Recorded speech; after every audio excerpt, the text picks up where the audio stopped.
Africa abawerera ddala bataano we buwungeredde nga bamaze okwesogga mu nsi yattu Uganda okwetaba ku meefuga ag'emyaka 6. Bano bakulembeddwamu Dr. William Ruto nga ye mukulembeze wa Kenya nga baaniriziddwa mu kitiibwa. Emikolo gya meefuga gyakubeerawo olunaku olw'enkya ku kisaawe Kololo.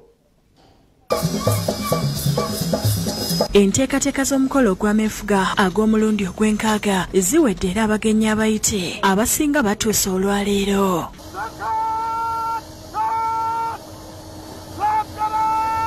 Bano okusinga nga bapulezidenti okuva mu mawanga agatuliraanye baaniriziddwa mu ssanyu ku kisaawe Entebbe mu bakatuuka ye pulezidenti wa Kenya William Ruto ng'onaze ne mukyala we Rachel Ruto. Baaniriziddwa minisita omubeezi ow'ensonga z'ebweru Okello Oryem era nga batwaliddwa butereevu mu maka g'obwa pulezidenti gye bamusisinkanye.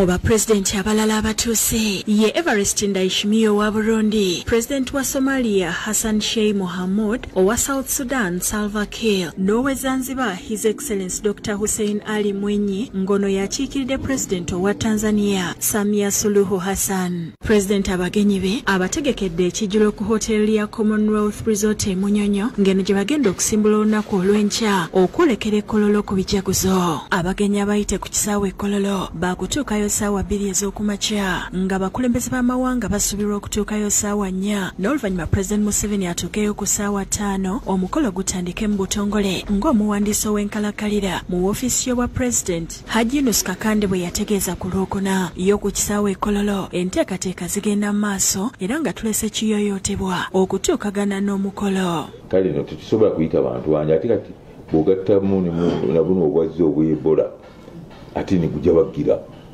kakati awo oba tokyasobola kugamba nti koyita abantu abangi oleeta ate obuzibu. Twayise abantu batono nnyo, twayise abantu nga 8 generally twayise. Olw'okuba gwakwetabwako abantu batono osabibwa obutava ku Bukedde TV kuba tugenda kutuusaako ebigenda mu maaso obutereevu. Robina Nantale yakusakidde ekkulire lino. Weewaawo okulikirira ddala musasi waffe bwe tweyongerayo pulezidenti Yoweri